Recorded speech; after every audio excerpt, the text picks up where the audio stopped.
Hola, ¿qué tal? Buenas tardes. Mi nombre es Susana Rodríguez y bienvenidos al Instituto de Difusión Jurídica de Ciudad del Carmen, Campeche. Y para hablar sobre el tema Sistema Nacional Anticorrupción y la nueva política en la materia, está con nosotros la doctora Miriam Lisbeth Muñoz Mejía. Es magistrada titular de la ponencia 17 de la primera sala ordinaria en materia de responsabilidades administrativas y derecho a la buena administración del Tribunal de Justicia Administrativa de la Ciudad de México. Es presidenta de la Comisión Anticorrupción de la Asociación de Magistrados de la Justicia Administrativa del país. Doctora con mención honorífica en Derecho por el Centro Universitario de Estudios Jurídicos, maestra en Derecho y especialista en Derecho Administrativo con mención honorífica por la División de Estudios de Posgrado de la Facultad de Derecho de la UNAM y licenciada en Derecho por la misma universidad. Sin más explicación, damos la más cordial bienvenida a nuestra invitada del día de hoy. Hola, buenas noches. Hola, ¿qué tal? Buenas noches, qué gusto estar con ustedes. El gusto es de nosotros que nos ahora sí que tengamos esa oportunidad de entrevistarla y que esté aquí el día de hoy. Ahora sí que y espero ojalá nos pueda seguir acompañando en otras futuras entrevistas. Claro, claro, siempre un gusto. Gracias. Bueno, para ir abriendo el tema que suena muy interesante e importante, empezamos con esta primera pregunta. ¿Qué es el Sistema Nacional de Anticorrupción? Sí, fíjate que en México, pues tú sabes que a lo largo de los años, creo que es algo que todos entendemos muy bien, pues hemos tenido un grave problema con el tema de la corrupción. Y más que también de la corrupción, con esta incapacidad para controlarla, prevenirla, detectarla y sancionarla de una manera eficaz. Esto dio lugar a que el Estado mexicano, en una profunda reflexión, tomara el compromiso para combatirla bajo nuevos esquemas, con nuevos procedimientos, dimensionando más en su justo tamaño a este flagelo que nos daña tanto como sociedad, que es la corrupción. Y entonces, derivado de esa reflexión y de esta voluntad política de mejorar las condiciones de México en esta materia, pues se crea un nuevo Sistema Nacional Anticorrupción. Si bien antes teníamos normas y teníamos autoridades que de alguna manera se encargaban de sancionar a quien infringía la norma, de investigar estos casos, pues lo cierto es que nos dimos cuenta de que no podíamos estar trabajando de manera aislada, sino que se tenía que trabajar de una manera coordinada en el combate de este mal. Así que se establece esta figura a nivel constitucional por una reforma que se realiza a la Constitución en el año 2015, en mayo de 2015, 27 de mayo se publican estas reformas constitucionales que en el título cuarto de la Constitución, específicamente en el artículo 113, establecen el nuevo Sistema Nacional Anticorrupción. ¿Y qué es este sistema? ¿No? Este sistema, en términos muy sencillos, es implica la coordinación de autoridades. No es un nuevo ente, no tenemos como en otros estados una agencia anticorrupción con superpoderes que va a investigar, hacer. No, aquí lo que vamos a tener es un sistema de coordinación de autoridades de todos los órdenes de gobierno, es decir, federal, estatal y municipal, que participan en la prevención, detección y sanción de faltas administrativas, hechos de corrupción y en el control del gasto público. Entonces, como vemos, estamos considerando a todas las autoridades, pero además en este nuevo sistema también se analiza que este flagelo, que esta conducta ilegal no solamente es cometida por servidores públicos, sino que también la sociedad participa en esta conducta que podemos decir que es un binomio entre sociedad y gobierno, ¿no? Participan los dos, entonces su combate también tienen que realizarlo los dos. Así que este nuevo sistema también se integra a la sociedad para su combate. El sistema se va a integrar por un comité coordinador. Este comité coordinador se integra por 6 autoridades que participan del Consejo de la Judicatura, Tribunales de Justicia Administrativa, el Instituto de Transparencia, digo, a nivel federal o en las entidades federativas, según sea un sistema nacional o local. Tenemos también a las contralorías, a las auditorías, todas las autoridades competentes en la prevención, detección y sanción, y también vamos a tener a la ciudadanía. Tenemos un comité de participación ciudadana que se integra por 5 ciudadanos de reconocido prestigio y probidad que tengan experiencia en este ámbito. Estos van a formar este comité de 5 personas y uno de ellos va a presidir también el comité coordinador que se integra por autoridades. Entonces tenemos esos 2 grandes comités. Como vemos, no se crea un nuevo ente, un nuevo órgano, solamente organizamos a todos para que con estas nuevas estrategias que se van a implementar en las leyes que también se reformaron, combatan la corrupción. Y también desde otro frente muy importante, que es desde el control del gasto público y el ejercicio del poder por parte de los servidores públicos. Y por tanto, el sistema también se integra por un comité rector, un comité de fiscalización que se conforma por las auditorías y por las contralorías o los órganos internos de control. Entonces vamos a abarcar todos los ámbitos y si no fuera poco, este comité coordinador, comité de participación ciudadana y el comité rector, también el sistema nacional se va a integrar por 32 sistemas locales. ¿Esto qué significa? Que cada entidad federativa va a tener su propio sistema local, que va a trabajar de una manera coordinada con el sistema nacional. Entonces, no vamos a tener tampoco un trabajo aislado. Lo que necesitamos es que todas las autoridades se coordinen e interactúen. Por eso es un sistema y no un órgano, no va a ser este organismo. Sí se va a crear un órgano descentralizado, pero únicamente es la Secretaría Ejecutiva, que va a tener un secretario técnico que va a ser el encargado de apoyar operativamente a las autoridades del sistema nacional y que va a dotar de los insumos necesarios a estas autoridades para actuar en esta función.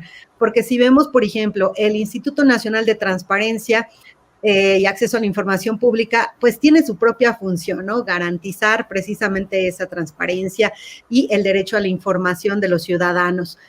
Y sin embargo, ahora va a coadyuvar en esta nueva función, pero para que no desatienda la principal, bueno, tenemos esta Secretaría Ejecutiva para las cuestiones técnicas en las que participe. Entonces, tenemos este diseño del nuevo combate que además implicó la modificación de 7 leyes. Ahí solemos decirle también las nuevas 7 leyes, pero estas son aquí de combate a la corrupción, que fueron... se crea, por supuesto, la Ley General del Sistema Nacional Anticorrupción, se crea la Ley del Tribunal de Justicia Administrativa, se reforma el Código Penal, se reforma la entonces Ley Orgánica de la Procuraduría, que ahora, bueno, ya es Fiscalía, pero en ese momento todavía no tenía autonomía, bueno, la ley de la Auditoría Superior de la Federación, la ley orgánica de la Administración Pública. Entonces, tenemos todas estas nuevas leyes, la Ley General de Responsabilidades Administrativas, por supuesto. Entonces, en todas estas, lo que vamos a encontrar es un rediseño en todo el apartado relativo al combate a la corrupción. En materia administrativa, por ejemplo, tenemos un cambio importantísimo en donde ya existe un nuevo procedimiento en donde diferenciamos las autoridades según sea investigadora, sustanciadora o resolutora. También diferenciamos faltas graves de no graves. Entonces vamos a tener un procedimiento distinto para cada una de estas, si son graves o no graves. Y, por ejemplo, tratándose el caso de las faltas graves, aquí también es algo muy importante que la función de sancionar, la función de imponer las sanciones a los servidores públicos ya no va a ser de las autoridades administrativas, como eran antes las contralorías o los órganos internos de control, sino que ahora se le da esta facultad a los tribunales de justicia administrativa. Por eso decimos que la función se judicializa. Ahora los magistrados especializados en materia de responsabilidades administrativas tenemos esta alta encomienda. Entonces, este es un rediseño en donde además tratándose de faltas graves, que la ley establece perfectamente cuáles son las graves y no graves, tratándose de las faltas graves, también vamos a poder sancionar y seguir procedimiento contra los particulares. Ya no solamente las autoridades, también contra los particulares y contra otra categoría que se denomina particulares en situación especial, que es muy interesante porque se trata de miembros de equipos de campaña, miembros de equipos de transiciones entre administraciones o los líderes de sindicatos de gobierno. Entonces, bueno, son figuras que participan en el ejercicio del poder, pero que habían quedado ahí un poco como que en el limbo, dada su naturaleza jurídica. Ahora ya los tenemos en la ley. Y bueno, les digo, también en materia de auditoría se cambia este tema de la anualidad y la posterioridad por auditorías en tiempo real. Se cambian sus facultades, ya que también puede ser autoridad investigadora y sustanciadora en los casos en que detecten faltas graves. Y bueno, en materia penal, por ejemplo, teníamos los delitos cometidos por servidores públicos y se cambia ese título 10º y ahora se denomina delitos por hechos de corrupción. Entonces, también se modifican las facultades del fiscal anticorrupción. Fiscal se llama fiscal especializado en en delitos por hechos de corrupción, porque a veces hay una confusión que escuchamos fiscal anticorrupción y creemos que es así, ¿no? Como un superente, superpoderoso que se encarga de todo el combate a la corrupción. No, el fiscal especializado en delitos por hechos de corrupción es una autoridad que se integra a la Fiscalía General de la República, depende de esta, pero tiene esa competencia especializada, pero solamente para delitos. Para todo lo demás, pues cada una de las distintas autoridades lo va a realizar. Entonces, como podemos ver, sí hay un rediseño de las facultades de todas esas autoridades para integrarlas al combate de este mal, que además se sustenta ese sistema nacional en 3 ejes fundamentales, que es la prevención, la detección y la sanción de hechos y faltas relacionados con corrupción. Y en la prevención es ahí donde vamos a encontrar también una nueva figura importante, que es la nueva política anticorrupción en la materia. Muchas gracias, excelente información. Ahora bien, ¿a quién le corresponde su creación? Sí, la política nacional anticorrupción, fíjate que te decía, algo muy novedoso, porque si bien siempre ha existido la creación y diseño de políticas públicas en nuestro país, no es algo nuevo. En realidad lo encontramos, por ejemplo, en el artículo 26 constitucional, ya esta obligación de contar con un plan nacional de desarrollo que cada sexenio el gobierno tiene que emitir y que precisamente va a integrar las líneas de acción de la administración pública, ¿no? Y el diseño de las políticas públicas, sustentada también en unos procedimientos que consideran un aspecto democrático, integral, plural, en donde se tiene que considerar a toda la sociedad y realizar consultas y encuestas para construir esas políticas. Bueno, un poco así se retoma el esquema para construir esta política nacional en la materia. Esta política, su diseño, de acuerdo con la Ley General del Sistema Nacional Anticorrupción, y específicamente con su artículo 9, el diseño se va a dejar a cargo del comité coordinador. Este comité, que ya decíamos, se integra por 6 autoridades y un ciudadano que lo preside. Entonces, como en este comité van a participar ahí sí todos, pues a él se le encomienda esta alta tarea que implica aprobar, diseñar y promover la política nacional en esta materia. Pero no solamente la aprobación, también se le encarga la evaluación periódica, ajuste y modificación de la política nacional, lo cual es muy importante porque no basta con que tengamos un instrumento que sí, ya de suyo va a ser muy importante, sino que también una de las cuestiones que generalmente se deja de lado es la evaluación de estas políticas y en su caso el rediseño, si notamos que no están siendo efectivas para el objetivo para el cual fueron creadas. Entonces, a este comité coordinador se le va a dejar esta función y además se le da la función de requerir a los entes públicos el cumplimiento de las políticas públicas en la materia, así como también proporcionar todos los datos e información necesarios para la modificación. Entonces, esto ya se está haciendo un diseño formal, súper bien estructurado, y esta encomienda se la han tomado muy en serio las autoridades porque ya se emitió este gran instrumento que es la Política Nacional Anticorrupción. Entonces, aquí esto es lo que encontramos que le va a corresponder al comité coordinador y déjame decirte que exactamente este instrumento, esta Política Nacional Anticorrupción, fue aprobada el 29 de enero de 2020. Digo, el sistema, si bien se crea a nivel constitucional en el año 2015, lo cierto es que las leyes generales surgen en 2016, entonces en 2016 se empieza a tener vigencia por lo menos la Ley General del Sistema Nacional Anticorrupción y las demás leyes hasta 2017. Los sistemas locales se empiezan a integrar hasta 2017 y bueno, en todo ese tiempo se fue conformando este sistema para hacer los nombramientos del Comité de Participación Ciudadana y todas estas cuestiones.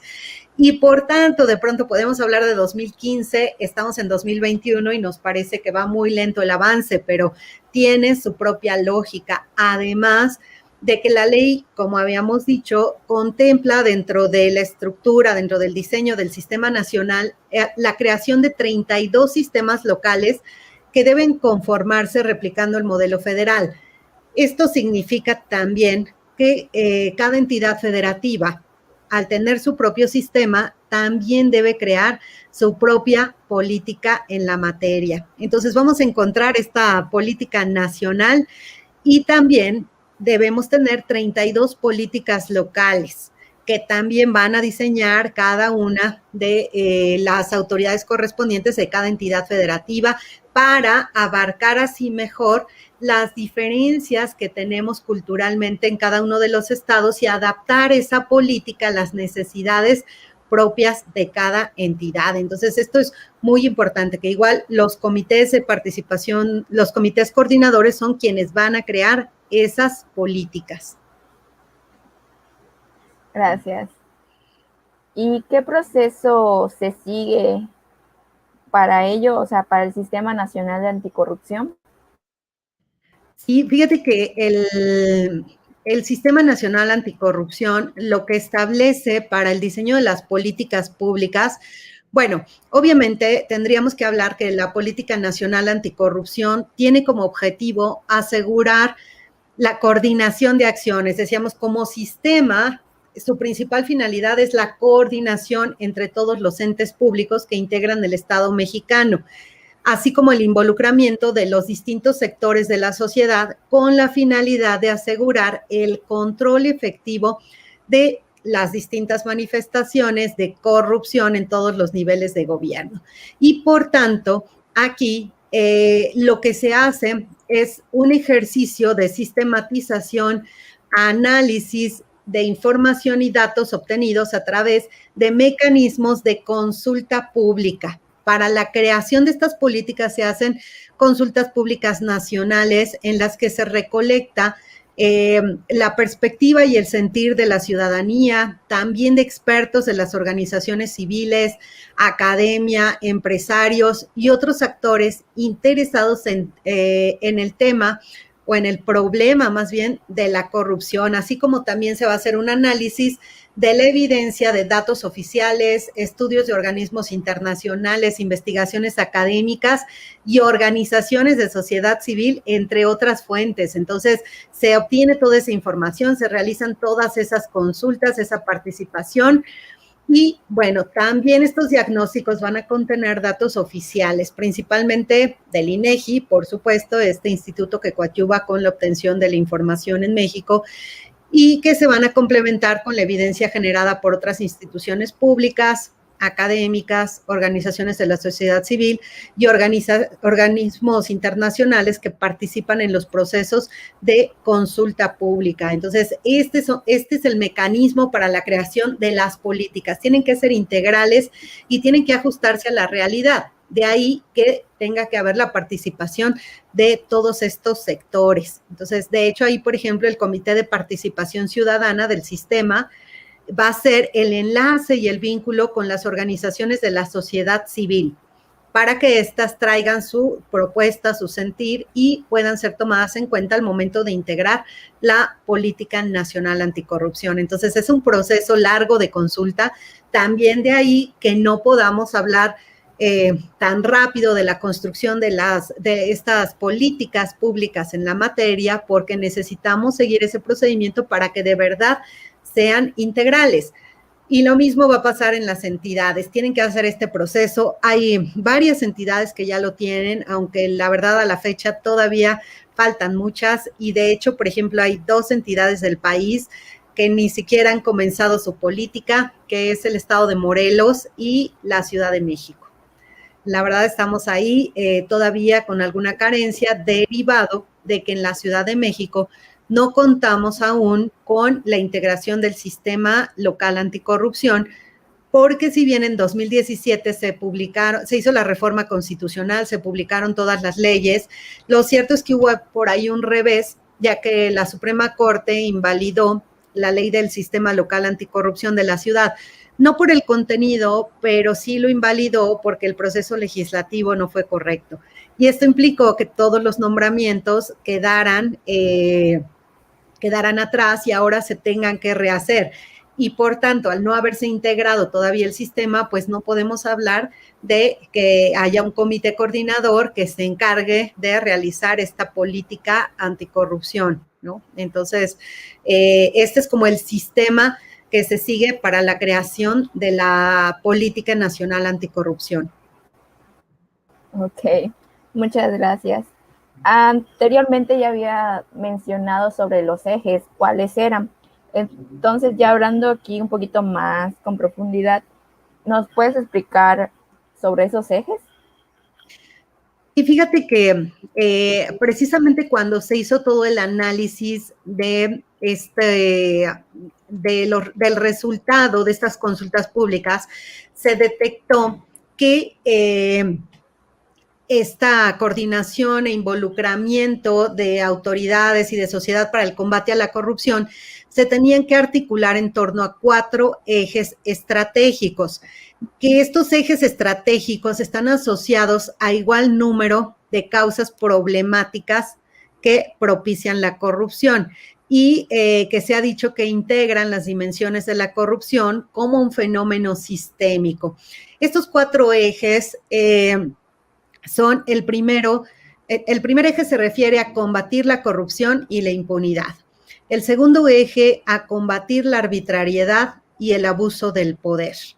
El tercer eje a promover la mejora de la gestión pública y de los puntos de contacto de gobierno y sociedad. Y el cuarto eje implica involucrar a la sociedad y al sector privado. Entonces, como vemos aquí, estos 4 ejes pues son fundamentales, ¿no? Estamos hablando primero que una de las grandes causas, bueno, propiamente el objetivo de toda esta política anticorrupción es combatir la corrupción, ¿no? Este fenómeno, decíamos, sistémico, que ahora tiene estructuras muy complejas en donde precisamente deben participar distintos actores de ciudadanía y gobierno para combatirla. Entonces, el primer eje va en función de eso, pero sobre todo algo que también es muy importante y que es el combate a la impunidad.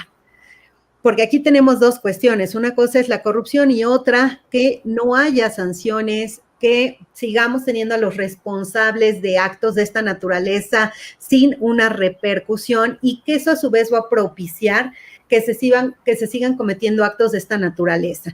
Entonces, en primera instancia lo que queremos es acabar con la impunidad, de ahí que necesitemos mejores controles para detectar y para investigar y sancionar estos hechos de corrupción o faltas graves vinculadas con ellos. El segundo eje, te decía, es combatir la arbitrariedad y el abuso del poder, que al final son situaciones que precisamente van a permear para que se cometan más actos de corrupción. Entonces ya no queremos abuso de poder. El tercer eje implica promover la mejora de la gestión pública y de los puntos de contacto sociedad y gobierno. Fíjate que ha sido un reclamo constante y de muchos años, por ejemplo, del sector empresarial y de la sociedad civil en su conjunto, en donde dicen siempre es muy complejo acercarse al gobierno hasta para realizar un trámite que podríamos creer que va a ser rápido. Y ahí en ese contacto sociedad y gobierno es en donde se han generado muchos problemas de corrupción. El clásico, que tenemos que realizar un trámite en el municipio o en las delegaciones y cuando llegamos a la ventanilla a solicitarlo, no se puede, le van a decir que no y si quiere yo lo agilizo, ¿no? Y entonces ahí en el primer contacto que tenemos con el gobierno ya tenemos un problema porque ya nos están pidiendo una dádiva, ya resulta que no, hombre, esto es súper complejo, necesita 1000 documentos, pero si quiere yo le ayudo y le facilito el trámite. Pero es una ayuda que no deberíamos tener que pagar porque los trámites con gobierno deben ser tan sencillos que cualquier ciudadano los pueda realizar, porque implican simplemente querer estar en la legalidad. Así que para que la gente pueda regularizar sus construcciones, establecimientos mercantiles, actividades en general, pues necesitamos agilizar y mejorar, yo creo que simplificar la actividad de gobierno, los trámites y procedimientos. Entonces, dentro de este eje, pues se maneja eso, la gestión pública, también la actividad del gobierno, que se conduzca bajo mejores parámetros y el tema también de la integridad, ¿no?, de los servidores públicos y estos puntos de contacto sociedad y gobierno. Y como cuarto eje, te mencionaba, involucrar a la sociedad y al sector privado. Esto pues también va a ser muy importante y te decía que ya de entrada se integra a la sociedad cuando tenemos un comité de participación ciudadana y cuando su presidente también preside el comité coordinador del sistema nacional. Entonces ya están aquí involucrados, pero además tenemos que generar conciencia social en el sentido de que la corrupción nos daña a todos. A veces tenemos un poco la idea de esta corrupción blanca, gris y negra, en donde la blanca es alguna corrupción tolerada, aceptada, como darle conocida como mordida al oficial de tránsito, ¿no? Y en donde decimos, le di tanto dinero y ya me fui, ¿no? Cuando en muchas ocasiones pues en realidad desde ahí estamos permitiendo la ilegalidad o estamos propiciando, porque a veces el oficial llega, nos va a dar nuestra infracción y mucha gente ofrece ya una cantidad de dinero para que no le den la infracción y ya está propiciando la corrupción. Entonces la sociedad tiene que hacerse a la idea que eso está mal y que no debe ser sancionada solamente la corrupción que se da a gran escala, altos niveles, con miles de millones de pesos, no.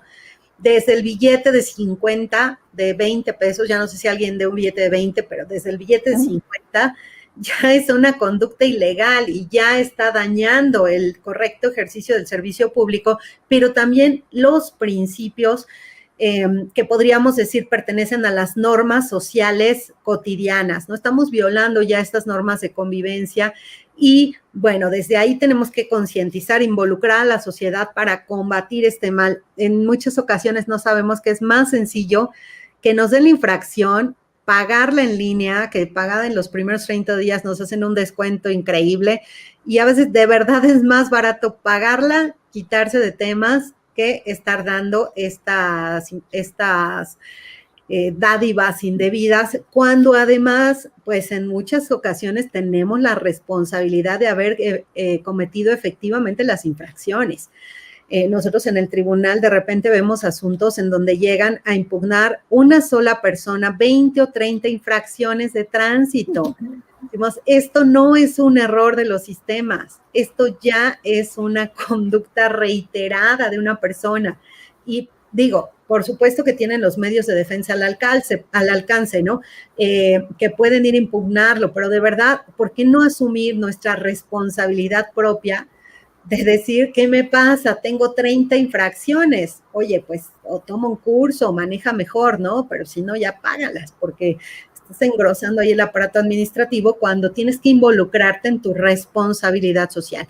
Y la otra parte, la del sector privado, la de las empresas, es algo que inclusive en medios ya habrán visto con estos temas de compliance y todo, que es la integridad en las empresas. También que cuenten con códigos de ética, con esquemas de transparencia y bueno, una serie de esquemas más que, por ejemplo, pide la Ley General de Responsabilidades Administrativas en su artículo 25, pero también los estándares internacionales en materia de comercio exterior, inclusive el TMEC, que se suscribió el año pasado, también tiene un capítulo anticorrupción en el artículo 27, y también habla de la integridad corporativa. Entonces, estos ejes ya se involucran también en la política nacional anticorrupción y estos ejes se van a regir bajo 4 principios transversales.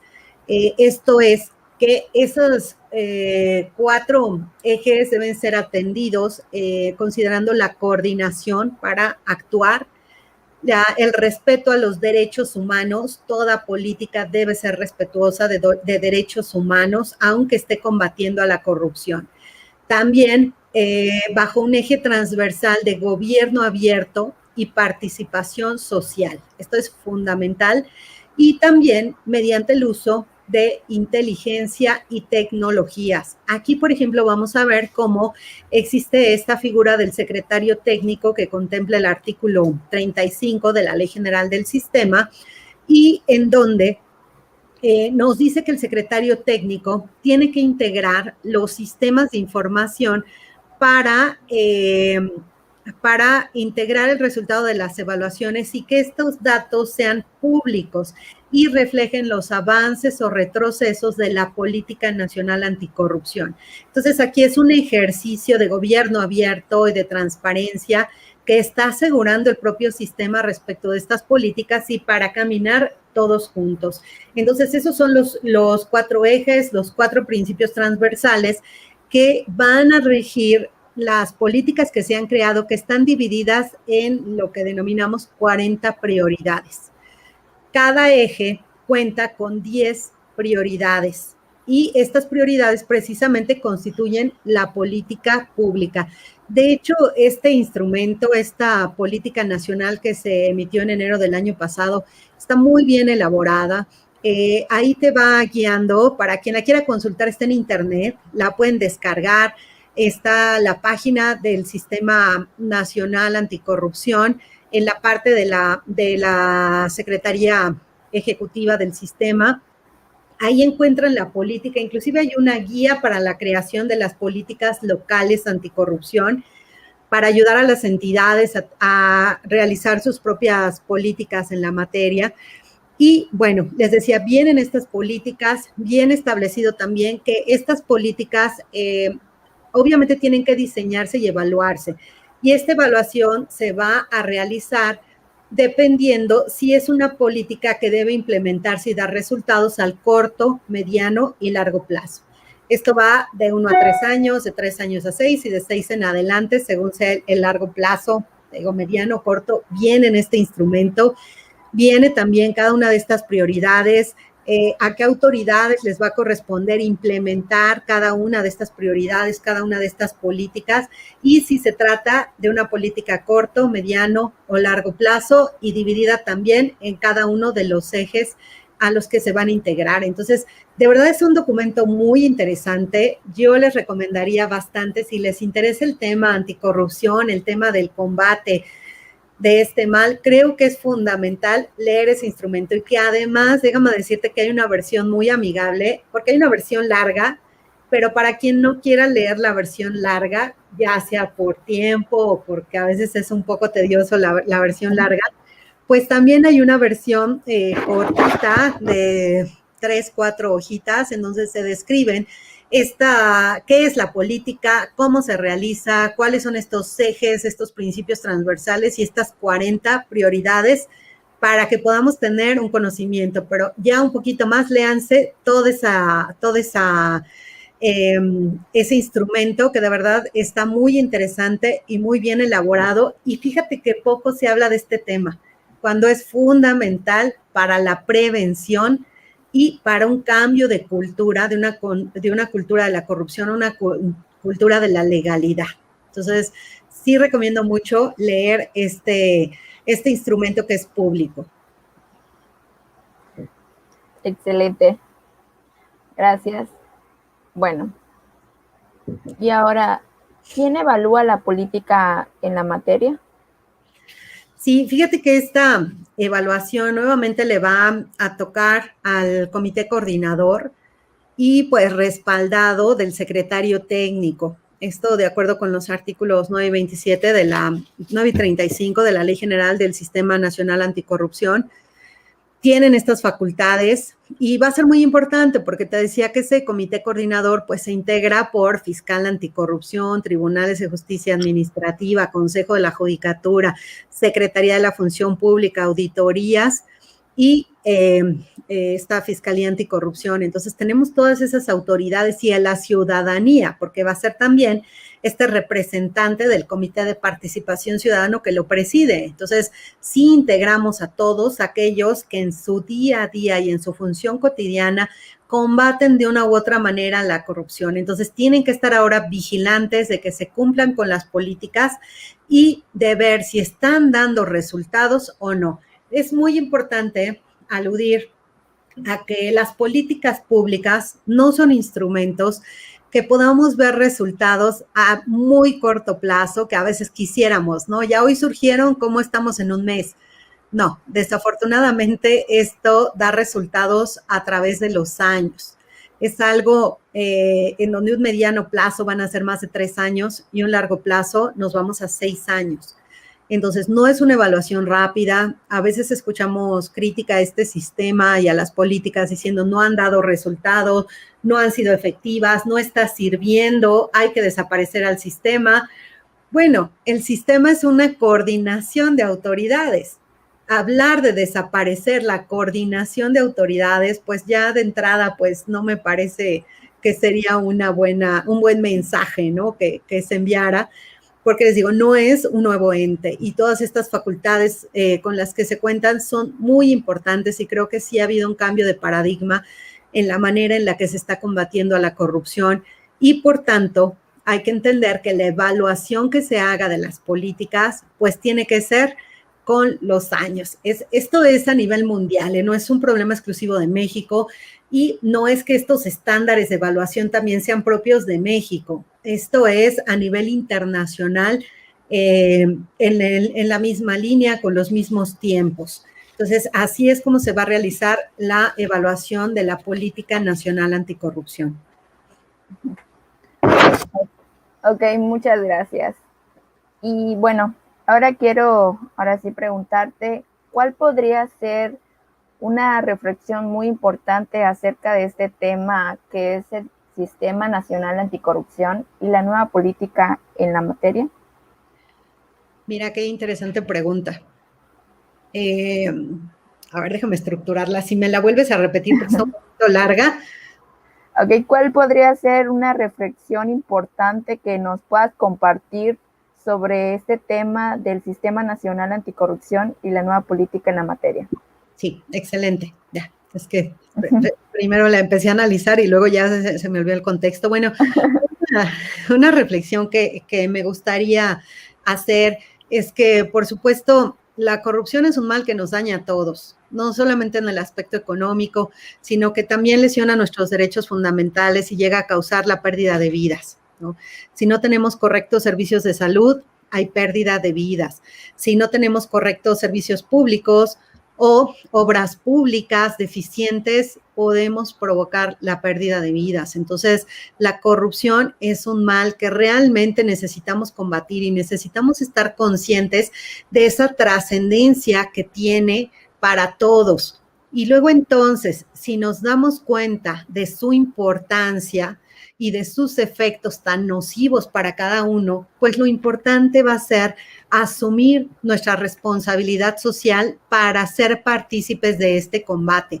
¿Y cómo lo podemos hacer? Bueno, más allá de generar buenas prácticas en nuestra interacción cotidiana, los unos con los otros, con las empresas o con el gobierno, creo que también es muy importante involucrarnos en conocer cómo funciona este sistema, porque te digo, yo he escuchado en muchos lugares, no funciona ese sistema ya que lo desaparezcan, que desaparezcan esa institución. No es una institución, solamente es una coordinación entre autoridades. Entonces, a mí me parece, por ejemplo, muy importante esta actividad que ustedes realizan y que agradezco nuevamente la invitación a platicar de estos temas, porque es una forma de acercar a todos, ¿no? Por lo menos a todos los que nos escuchan, a nuestra audiencia, que espero sean muchos, un saludo, pues es una forma de acercar estos temas, de generar esta conciencia y también un poquito acercarlos a la manera en la que está conformada, porque a veces la conocemos algunos abogados, pero no sale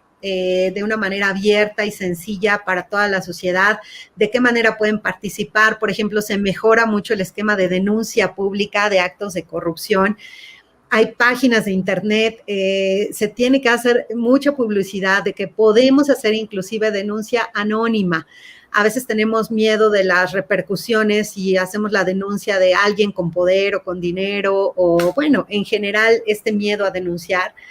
Bueno, ya puede hacerse por correo, por teléfono, de muchas maneras e inclusive puede ser, te digo, anónima. Entonces, ahí tenemos una vía.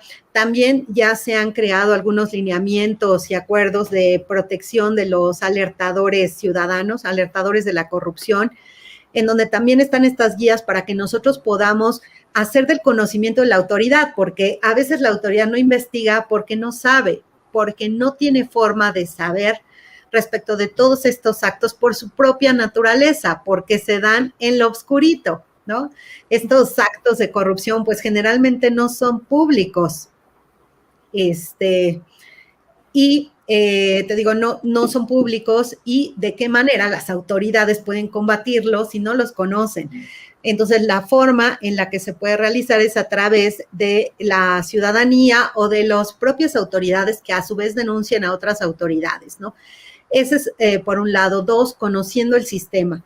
De hecho, bueno, ya ahí el comercial. Yo acabo de publicar un libro sobre Sistema Nacional Anticorrupción, en donde también viene desarrollado de una forma muy, muy sencilla toda su integración.